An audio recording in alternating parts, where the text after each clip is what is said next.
las hermanas Ozark, que encadenaron a su hermanastro en el sótano. Eso es lo que dicen los archivos judiciales de lo que ocurrió en 1892 en las colinas de Missouri, donde los secretos mueren con dificultad y la justicia llega con sangre en las manos. 3 chicas, un monstruo. Los gritos de una madre que resonaban en el suelo cada noche, mientras su padre les daba la espalda y se marchaba. Pero cuando las hermanas Magnes finalmente se rompieron, no solo lo encarcelaron, encontraron hombres en el bosque, almas salvajes y quebradas, que sabían qué castigo merecían por sus pecados. Lo que le hicieron en ese sótano no fue venganza, fue algo más oscuro.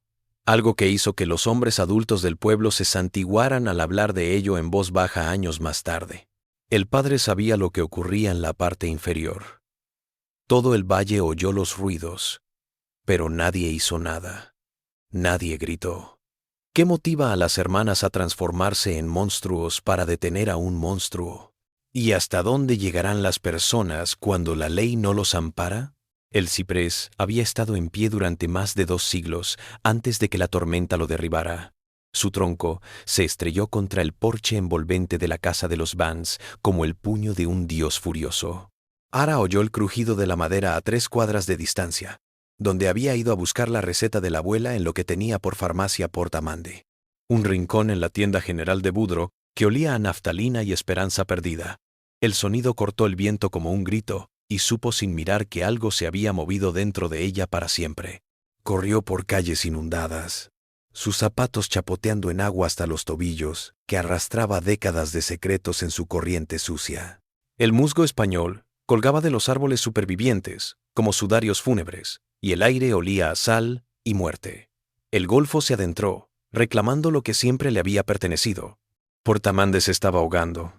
Se había estado ahogando durante años, y esa noche se sintió como el bautismo final. La casa estaba a medias cuando llegó. El ciprés milenario la cubría como un gigante dormido. Su cepellón, arrancado de la tierra que lo había anclado antes de que Luisiana fuera una colonia, se elevaba 20 pies hacia el cielo nublado por la tormenta, una catedral de barro y madera enmarañada. Ara observó la devastación, calculando daños que no podían costear, y preguntándose si esta era finalmente la razón que necesitaba para mover a su abuela a un centro de cuidado en Baton Rouge. La culpa se asentó en su estómago como una piedra. Dulce Jesús, jadeó la señora Heber de al lado, surgiendo al lado del hombro de Ara, con un paraguas inútil contra la lluvia lateral. Ese árbol ha estado aquí desde mi tatarabuela. Nunca lo vi inclinarse tanto en una tormenta. Ara asintió vagamente. Su cerebro de bibliotecario ya estaba catalogando lo que habría que salvar de entre los escombros. 27 años huyendo de aquí, y ahora regresaba, atrapada por el deber y la sangre en un pueblo olvidado por el tiempo. La demencia de su abuela se había acelerado en los últimos 6 meses, transformando a la mujer inteligente que la había criado en una extraña confundida que a veces la miraba como si fuera una ladrona. La tormenta se calmó. Ella rodeó al gigante caído, inspeccionando los daños. El cepellón había cavado un agujero en el suelo, lo suficientemente grande como para enterrar un coche, y en su estela yacían los restos de siglos. Herramientas oxidadas, fragmentos de cerámica, trozos de vidrio desgastados por el tiempo. Era un lugar sagrado para algunos de los ancianos. Siempre decían que era tierra de nadie, donde los vivos se reconciliaban con los muertos. La señora Hebert lo vio primero. Su grito cortó el aire agonizante como un cuchillo, afilado, desesperado, sin esperanza. Ara siguió su dedo hasta algo pálido que resplandecía entre las raíces oscuras, algo que atrapó la última luz gris de la tormenta, y la sostuvo como una promesa. Huesos, huesos humanos, envueltos en el antiguo abrazo del ciprés, como los brazos de un amante. El esqueleto era pequeño, frágil, de un hombre. Supuso, aunque el tiempo y la tierra se habían llevado la mayor parte de la ropa. Pero allí, todavía entre los huesos de sus dedos marrones por la edad, había algo que congeló la sangre de Ara en reconocimiento. Una armónica, plateada, hecha a mano, con notas musicales grabadas en su superficie, que había visto antes en las fotografías antiguas de su abuela y en los recortes de periódico amarillentos que había descubierto en el ático. «¡No toques nada!», susurró la señora Hebert. retrocediendo como si los huesos pudieran levantarse y perseguirla. «Esto es malo, Ara. Muy malo». Pero Ara se acercaba. Sus instintos de historiadora ahogaron el miedo inicial de huir. Había pasado una década catalogando artefactos en museos con control de clima, manipulando el pasado como un rompecabezas por resolver en lugar de algo vivo que podía extender la mano y estrangularte. La armónica era claramente anterior a la guerra, probablemente de la década de 1940 por la forma en que estaba hecha, y ese diseño. Aquellas notas las había visto antes en una foto que su abuela guardaba en su joyero. La foto de un joven negro de mirada amable y manos hábiles de pie junto a este mismo árbol cuando estaba en su máximo esplendor. Silas Blackwood, el bluesman que desapareció sin dejar rastro en 1948, dejando tras de sí nada más que historias y canciones que los viejos todavía cantaban cuando creían que nadie estaba escuchando. El hombre que hacía llorar a una armónica como una mujer o reír como un niño. El hombre que había huido con una chica de Nueva Orleans, destrozando corazones y juramentos en el proceso, excepto que no había huido. Había estado aquí todo el tiempo, enterrado en el árbol que había observado por Amande, antes de que ninguno de ellos hubiera nacido, asesinado probablemente, y ocultado en algún lugar donde nadie sospecharía que estuviera. La comprensión la golpeó como una bofetada, dejándola sin aliento y sus rodillas débiles. «Llama al sheriff», pudo articular en un susurro. La señora Hebert ya estaba sacudiendo la cabeza. «El sheriff Miller no quiere escuchar eso, niña.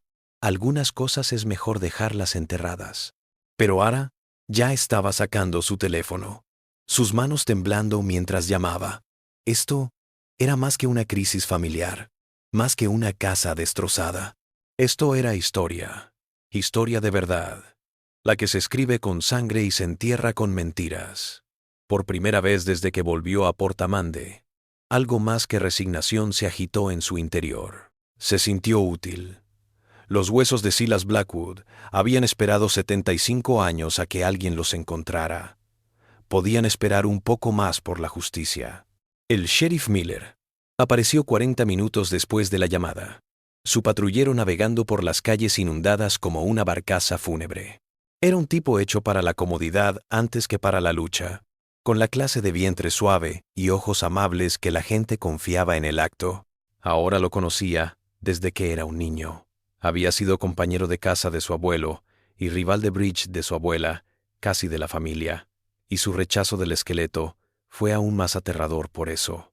«Huesos viejos, nena», dijo, inclinándose junto al cepellón con el desinterés aprendido de un hombre que había visto demasiado y le importaba poco.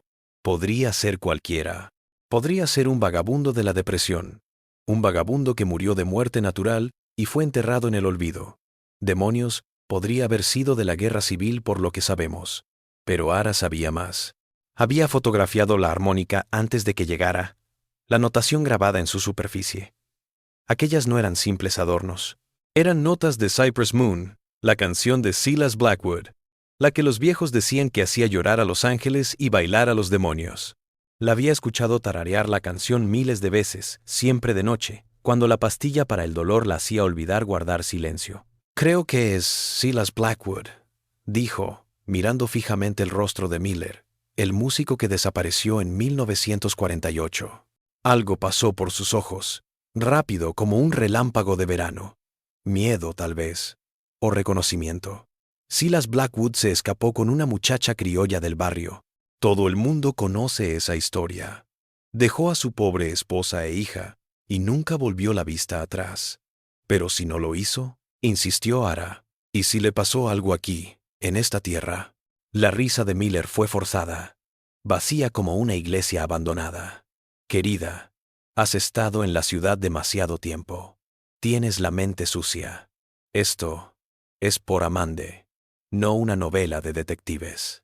La gente no es asesinada y enterrada bajo los árboles, pero las palabras sonaron huecas, y los dos lo sabían. Por Amande se estaba muriendo. Podría estar perdiendo a sus hijos ante ciudades más grandes y mejores oportunidades, pero tenía tanta violencia en ella como cualquier otro lugar, más, considerando cómo el aislamiento podría volver a la gente desesperada y cruel. Miller retiró los huesos a la mañana siguiente, reclamando jurisdicción sobre lo que llamó restos no identificados de interés histórico. Sin investigación, sin forense, solo una rápida entrega a la morgue parroquial, donde yacerían en un cajón hasta que todos olvidaran que existían. La armónica se perdió con ellos, engullida por la misma oscuridad burocrática que se había tragado a Silas. Ara se pasó los días siguientes en el ayuntamiento, ahogando su enfado en libros de registro polvorientos y lectores de microfilm. Su capacitación como arquivera le sirvió para aprender a leer entre líneas en los documentos oficiales, a percibir lo que omitían y lo que revelaban entre sus silencios. En aquellos anales se narraba su salvación, una prosperidad inesperada, que evitó que Portamande se hundiera en la ruina que acabó con tantos otros pueblos, en la crisis agrícola de la posguerra. El molino familiar de los Vance había sido la base de esa recuperación. Edificado en 1949 en una ubicación privilegiada a orillas del Bayou Teche, donde la tierra era fértil y los derechos de agua estaban bien establecidos.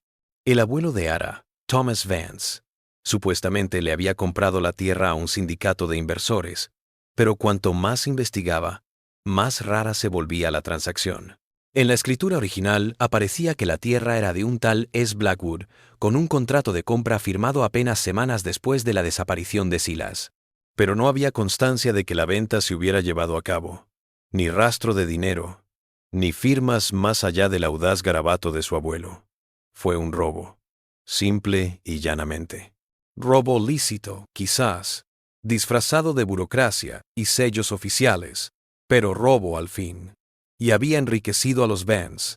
Silas Blackwood se pudrió bajo el ciprés que una vez había sombreado su porche delantero.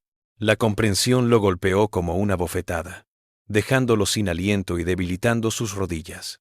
Todo lo que había pensado que sabía de su familia, de la genialidad empresarial y la integridad de su abuelo, todo se basaba en mentiras. El molino que había financiado su educación, el hogar en el que había crecido, la vida cómoda que le había permitido dedicarse a la historia, todo adquirido con dinero manchado. Condujo a casa aturdida, su mente girando con insinuaciones y acusaciones. Su abuela estaba en uno de sus días claros, sentada en el porche trasero, a pesar de los daños aún presentes por la tormenta, viendo cómo el sol se ponía sobre el bayú en oro y rojo. Estos momentos de lucidez eran cada vez más extraños, como perlas en un mar de confusión. «Mamá», dijo Ara, sentándose en la silla a su lado, «encontré unos papeles antiguos acerca del molino del abuelo, de cómo obtuvo la tierra». Los ojos de su abuela se avivaron. La niebla se desvaneció como la niebla de la mañana. Observó el rostro de Ara como una mujer que había aprendido a leer entre sus propias lagunas mentales. «Sabes», dijo finalmente, su voz apenas un susurro. Ara le enseñó una foto que había desenterrado en los archivos de la Sociedad Histórica, una foto de su abuelo en la gran inauguración del molino. Se veía orgulloso, victorioso, rodeado de dignatarios de la ciudad y familias sonrientes. El hombre que había adorado, el patriarca que había forjado su imperio de la nada. Su abuela se quedó mirando la foto un rato, sus dedos arrugados recorriendo su cara. Cuando volvió a hablar, su voz arrastraba 70 años de culpa y silencio. La música se detuvo, susurró. Y por un instante, Ara creyó que había vuelto a la confusión. Pero sus ojos permanecieron claros, atentos. Aquella noche del 48, cuando llegó la tormenta, la música se detuvo. Y todos pretendemos no notarlo, pero el diablo tuvo su merecido. Siempre lo hace. Aquella noche, mientras su abuela dormía intranquila arriba, Ara catalogó el viejo estudio de su abuelo con la diligencia de una archivista profesional. La habitación había permanecido cerrada desde su muerte hace 15 años, un santuario a su memoria. Pero debajo de una tabla suelta en su escritorio, descubrió lo que buscaba: un libro de contabilidad encuadernado en cuero y lleno de anotaciones con la letra de su abuelo, pagos en clave, nombres en código, iniciales en vez de nombres completos, y por todo ello, alusiones constantes a el hombre del ciprés y a deudas impagables. La última entrada fue el 13 de octubre de 1948, 3 días después de que se informara la desaparición de Silas Blackwood. Solo tenía 4 palabras, garabateadas con la mano firme de su abuelo: La música se ha detenido. El libro de contabilidad se convirtió en la obsesión de Ara. Sus folios encriptados se desplegaron sobre la mesa del comedor de su abuela como los trozos de un espejo roto. Cada pieza revelaba una parte de la historia, pero el panorama completo seguía estando fuera de su alcance. Thomas Vance había sido cauteloso, incluso paranoico, llamando a la gente por iniciales y a los lugares por puntos de referencia extintos, pero empezaron a emerger patrones a través del uso sistemático del trabajo detectivesco de archivo. Las mismas habilidades que le habían ganado reconocimiento en el mundo académico, ahora las aplicaba para revelar los pecados de su propia familia. Los cheques eran grandes y frecuentes, saliendo de la cuenta de su abuelo y dirigiéndose a hombres llamados MB, LT y RH, iniciales de las familias fundadoras de Port Amande, el clan Boudreaux, que controlaba la tienda general, los Tibido, que dominaban los barcos de pesca, los Hebert, que poseían la mayoría de las propiedades de vivienda, todos ellos cómplices en culpa y silencio, su fortuna erigida sobre la misma sangre que el molino de su familia. Ara se aproximó con la sutileza de una cirujana a las abuelas matriarcas de estas familias con el pretexto de reunir un archivo histórico para el próximo sesquicentenario del pueblo. Se hizo pasar por la nieta hermosa que volvía a casa a cuidar de los suyos y a ayudar con su trabajo a conservar el patrimonio de Port Amande. Las mentiras salieron con facilidad, envueltas en jerga académica y aderezadas con la cantidad justa de entusiasmo para que parecieran verdaderas. La señora Marie Boudreaux, de 83 años y más afilada que un cuchillo de pesca, la recibió en un salón que olía a alcanfor y secretos antiguos. Los ojos de la mujer eran de un azul helado y carecían de calor, observando a Ara como un espécimen fijado en una tabla. ¿Proyecto histórico?, dijo. Qué bueno. Pero ¿qué podría contar una vieja como yo que le interesara a nadie? Pero cuando Ara habló de Silas Blackwood, preguntando casualmente por la escena musical del Port Amande de la posguerra, la señora Boudreaux se transformó como el cielo antes de la tormenta. Ese nombre no se dice por estos lares, niña. A algunas personas es mejor olvidarlas, en especial a las que dejan a un lado sus obligaciones por seguir placeres del mundo. La respuesta estaba demasiado ensayada, demasiado similar cuando la repetían Evangeline Tibido y Ruth Hebert en sus propias salas. Las mismas palabras exactas, la misma desviación cuidadosa de los detalles, como si todas hubieran estado leyendo el mismo guión durante 75 años. Cuando Ara empujó más, preguntando por los registros de propiedad de tierras y las asociaciones de negocios de la década de 1940, la temperatura en cada habitación pareció descender varios grados. Algunas raíces es mejor dejarlas en la tierra, hija, le dijo la señora Hebert, sus dedos artríticos moviendo el crucifijo que llevaba al cuello, sobre todo cuando desenterrarlas puede perturbar a los vivos y a los muertos. La advertencia vino con una sonrisa de abuela, pero la amenaza estaba ahí. Port Amande había sobrevivido con sus secretos enterrados, y cualquiera lo suficientemente tonto como para desenterrarlos se encontraría solo en la oscuridad con una pala muy larga. El sabotaje empezó de forma discreta, con pequeños contratiempos que podían atribuirse a la ruinosa infraestructura del pueblo. El lector de microfilm de la biblioteca se averió de nuevo, y esta vez dejó inservible la mitad de los periódicos en archivo. Los archivos de la Sociedad Histórica se dañaron cuando una tubería reventó y destrozó décadas de fotografías y documentos en su sala de almacenamiento. Cuando Ara pidió registros de la corte parroquial, le dijeron que se habían movido a una instalación en Baton Rouge que estaba en renovación y que no estaría disponible durante meses. El accidente automovilístico se produjo un martes por la noche, mientras regresaba a casa de otra entrevista fallida, esta vez con el nieto de un hombre cuyas iniciales aparecían de manera recurrente en el libro de contabilidad de su abuelo. La carretera entre Port Amande y la autopista siempre había sido peligrosa, estrecha y sinuosa a través de tramos de pantano donde los cipreses crecían densos como rejas de prisión. Estaba negociando una curva especialmente cerrada, cuando la camioneta se acercó por detrás, sus faros altos llenando sus espejos de luz cegadora. El golpe llegó sin advertencia, un golpe violento en su parachoques trasero, que hizo que su sedán girara fuera del pavimento y descendiera por el terraplén lodoso hacia el agua oscura. Evitó el bayou por centímetros. Su coche se detuvo contra un roble gigante con los airbags desplegados y sangre goteando de un corte en la frente. Cuando salió y miró hacia la carretera, la camioneta había desaparecido en la noche de Luisiana como si nunca hubiera estado allí. El sheriff Miller apareció con la grúa. Su rostro, una máscara de preocupación profesional, que no lograba ocultar la satisfacción en sus ojos. Carretera peligrosa, esa, sobre todo de noche, cuando la gente no va tan atenta como debiera. Menos mal que no te hiciste más daño. Benoit la encontró la mañana siguiente sentada en el porche trasero, con una taza de café y la cabeza llena de preguntas. Emergió del pantano como una aparición del folclore local, flaco como un poste, moreno por décadas de sol y soledad. La mayoría de la gente en Portamande lo evitaba, cruzando la calle al verlo acercarse y murmurando historias sobre sus peculiaridades y su saber. Pero su abuelo había sido Clarence Tibido, el mejor amigo de Silas Blackwood, y el único hombre en la ciudad que había tratado de hacer preguntas sobre la desaparición del músico. «Oí que anduviste preguntando por Silas», dijo sin rodeos, sentándose en los escalones del porche como si fuera de su propiedad. Su voz arrastraba la cadencia del pantano, las palabras fluyendo como agua sobre piedras. «Oí que has estado desenterrando lodo que ha estado enterrado durante mucho tiempo».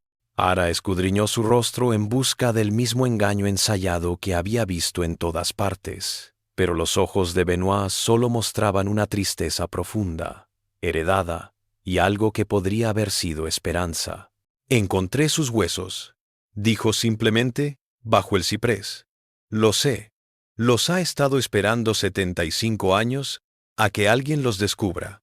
Mi abuelo nunca dejó de buscar, nunca dejó de preguntar, hasta el día en que lo encontraron boca abajo en su bote de pesca con el cráneo destrozado.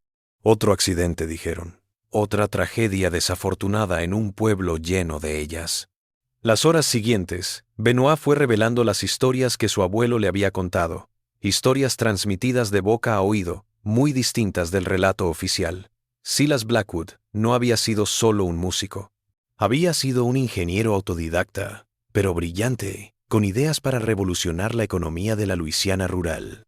Su propiedad a orillas del bayou tenía potencial de riego como ninguna otra, y había concebido una cooperativa que permitiría a los aparceros locales tener sus propias granjas en vez de trabajar las de otro por un salario de proc. Subsistencia. Los amos blancos lo vieron venir. Una cooperativa negra exitosa destruiría todo el sistema que los enriquecía y a los trabajadores sometidos. Le habían propuesto que comprara a Silas, y luego lo amenazaron cuando se negó.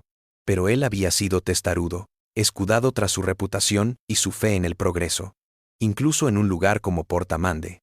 Lo asesinaron en el Festival de la Cosecha de 1948, cuando el pueblo estaba demasiado ocupado bebiendo y bailando y los gritos de un hombre se ahogarían en el ruido.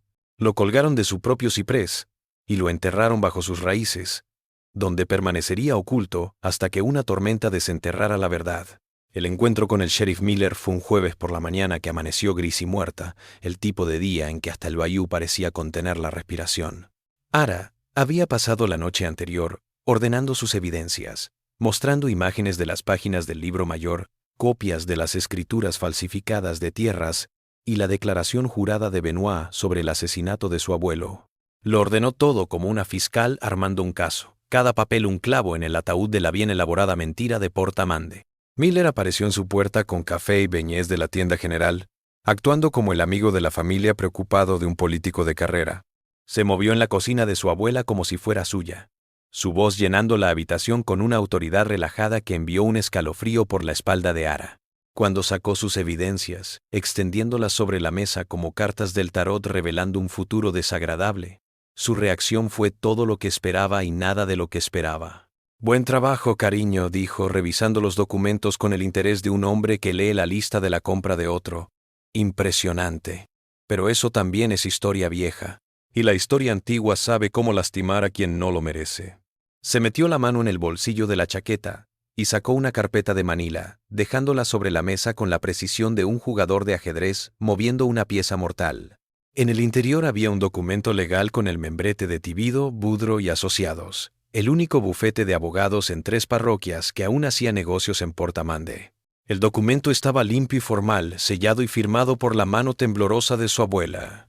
«Juramento», dijo Miller, su voz baja, como la de un sacerdote que administra la extrema unción. «Tu abuela hizo esta declaración hace 6 meses. Todavía tenía más días buenos que malos. Aquí dice que Silas Blackwood se fue del pueblo por voluntad propia en octubre de 1948, que lo vio empacar y oír hablar de empezar de nuevo en otro lugar. Dice que nunca vio nada sospechoso. Nunca oyó hablar de violencia o amenazas». Ara se quedó mirando el papel, la firma de su abuela al final como la escritura de una mujer que se ahogaba en su propia mente rota. Las palabras eran exactas, legales, irrevocables, en su condenación de toda esperanza de justicia. Miller había jugado su carta a la perfección, utilizando la enfermedad de su abuela como espada y escudo. «Claro, si llevaras esto más lejos», prosiguió, su tono aún casual, aún amable. «Tendría que cuestionarse tu idoneidad como tutora. Una mujer en el estado de tu abuela necesita cuidados. Supervisión de profesionales. El Centro Estatal en Alexandria tiene un buen departamento de atención a la memoria. Muy seguro, muy seguro. Sería una pena que tuviera que pasar sus últimos días con extraños, pero a veces hay que hacer cosas difíciles por el bien de todos». La amenaza flotó entre ellos como humo, envenenando todo lo que tocaba. Ahora entendía perfectamente que no solo estaba siendo advertida, estaba siendo hackeada. El sistema no estaba ahí para defender al justo o castigar al malvado. Era para defenderse.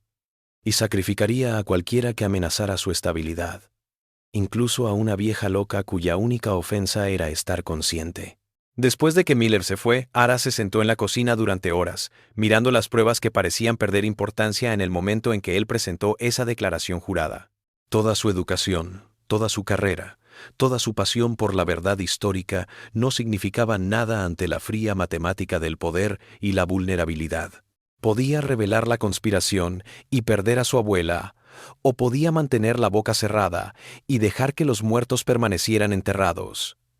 No existía una tercera vía, una solución inteligente que hiciera justicia y amor. Empezó a hacer maletas la mañana siguiente. Cada pieza doblada una pequeña capitulación a las fuerzas que habían dictado Porta Mande desde mucho antes de que ella naciera. Su abuela observaba desde su silla de ruedas con los ojos perdidos en la demencia senil. A veces, reconociendo a Ara y otras, mirándola como a una extraña servicial. La mujer que la había criado, que le había enseñado a amar los libros, a cuestionarlo todo, se estaba desvaneciendo, dejando solo retazos de recuerdos y momentos de aterradora lucidez. Fue en uno de esos momentos lúcidos, mientras Ara despejaba el armario del dormitorio, que su abuela habló con sorprendente claridad. «Las cintas», dijo, su voz como un cristal roto. «Recuerda las cintas». Ahora las halló en una caja de cartón tras abrigos de invierno sin usar en años. Una docena de cintas de audio de carrete a carrete, rotuladas con la letra de su abuela más joven. La mayoría databan de principios de la década de 2000, cuando los primeros signos de pérdida de memoria se habían hecho evidentes. Al parecer, su abuela había grabado sus propias historias antes de que se desvanecieran por completo, creando así un archivo de su vida para las futuras generaciones. Las primeras cintas eran caseras, grabadas con retazos de cintas viejas. Cintas de cuando era niño, cintas de cocina, cintas de chismes de vecinos fallecidos. Pero la cinta número 7, del 15 de diciembre de 2003, tenía algo que hizo temblar la mano de Ara mientras ajustaba el volumen. La voz de su abuela, 20 años más joven, pero ya afectada por el temor a olvidar, se expresaba con la exactitud de una confesión en el lecho de muerte. «Debo hablarle de Silas Blackwood antes de que olvide por completo. Debo gritarlo aunque nadie escuche. Tenía 19 años. Estuve allí esa noche. Vi lo que hicieron». La grabación siguió por casi una hora. La voz de su abuela creciendo en intensidad a medida que el peso de 70 años de silencio se levantaba de ella. Explicó la conspiración. Nombres, detalles que nunca aparecerían en ningún documento oficial. Thomas Vance no solo le había robado la tierra a Silas, sino que había conspirado en el asesinato, convenciendo a las otras familias de que una cooperativa negra exitosa destruiría su forma de vida. Lo habían planeado en el Festival de la Cosecha, cuando el pueblo estaba demasiado ebrio para darse cuenta. colgando a Silas de su propio árbol antes de enterrarlo en una tumba sin marcar. Pero la bomba se dejó para el final. La voz de su abuela se redujo a un susurro, arrastrando consigo décadas de remordimiento. Silas había sospechado el peligro, dijo. En las semanas antes de su muerte, se había preparado, grabando su música y dictando sus planes de ingeniería en discos maestros. Se los había entregado a Clarence Tibido para que los guardara, confiando en su mejor amigo para proteger su legado en caso de que le ocurriera algo. Clarence nunca llegó a ponérselos, continuó su abuela. Lo mataron a él también. Lo hicieron parecer un accidente. Pero el viejo era astuto. Ocultó aquellos discos en un lugar donde nadie sospecharía. Le reveló el secreto a su nieto antes de morir. Benoit sabe dónde se encuentran. Ha estado esperando todas estas décadas a que alguien hiciera las preguntas adecuadas. La película terminó y su abuela estaba llorando. Era el sonido de una mujer que había llevado demasiado peso durante demasiado tiempo. Ara se sentó en la oscuridad del dormitorio, las lágrimas cayendo mientras finalmente comprendía la magnitud de la tragedia. Esto ya no era solo sobre Silas Blackwood. Era la necesidad de expiación de su abuela, de hacer justicia a la conciencia enterrada bajo décadas de miedo y complicidad. Ara lo halló al amanecer arrastrando su piragua por los canales envueltos en bruma, donde el bayou discurría más profundo y los secretos yacían enterrados bajo limo y tiempo. La grabación de la confesión de su abuela se había repetido toda la noche, cada reproducción grabando la verdad más profundamente en la mente de Ara, hasta que se dio cuenta de que el silencio ya no era una opción. Ciertas deudas solo podían saldarse con la revelación. Algunos fantasmas solo podían descansar en paz con el reconocimiento. Ella gritó su nombre en el agua, su voz extendiéndose a través del musgo español como una oración finalmente liberada. Escuchó la cinta en la pequeña cabaña de su choza de pesca, su rostro curtido sin expresión, mientras la voz de su abuela resonaba entre ellos con 75 años de culpa reprimida. Cuando terminó, se sentó en silencio un rato, mirando sus manos como si pudieran revelarle algo que había tenido miedo de preguntar. Finalmente, se puso en pie y fue a un rincón de la cabaña donde colgaban redes de pesca como sueños olvidados, sus agujeros cosidos una y otra vez a lo largo de décadas de paciencia. Detrás de las redes, en la propia pared, había un nicho tan ingeniosamente disimulado que Ara jamás lo habría descubierto por sí misma. Las manos de Benoit se movieron con la reverencia de un sacerdote que desentierra reliquias sagradas, retirando tablas que habían sido encajadas para parecer accesorios fijos. En su interior, cubiertas de tela alquitranada y protegidas por el aire seco de un lugar que nunca había visto inundaciones, se encontraban las cintas maestras que Silas Blackwood había entregado a su mejor amigo solo unos días antes de su asesinato. Había 12 discos en total, cada uno rotulado con la letra cuidadosa de Silas, canciones y fechas. Pero sobre todo, había planos enrollados en tubos impermeables, dibujos de ingeniería de sistemas de riego décadas por delante de su tiempo, tecnologías agrícolas capaces de revolucionar todo el delta del Mississippi. Silas Blackwood había sido más que un músico. Había sido un visionario, un hombre que reconocía que la libertad pasaba por la independencia económica y la prosperidad sostenible.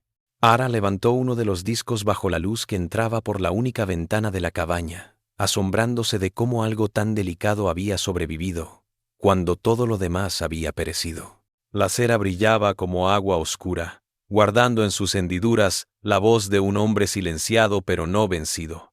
Esta era su resurrección, su oportunidad de hablar a través de los años y exigir la justicia que le habían negado en vida. En lugar de enfrentarse al poder atrincherado de Portamande en tribunales que nunca escucharían y burócratas que nunca les importarían, Ara llevó la batalla a otro campo. Llamó al doctor Marcus Williams, un musicólogo de la Universidad de Tulane, que se había hecho un nombre por escribir sobre tradiciones folclóricas estadounidenses perdidas. Horas después de haber escuchado la música de Silas Blackwood, Williams se dirigía a Portland con equipo de grabación y una emoción que apenas podía contener, por lo que llamó el hallazgo arqueológico musical del siglo XXI. La noticia se propagó por revistas académicas y musicales antes de llegar a los medios de comunicación convencionales con la fuerza viral de una verdad cuyo tiempo había llegado.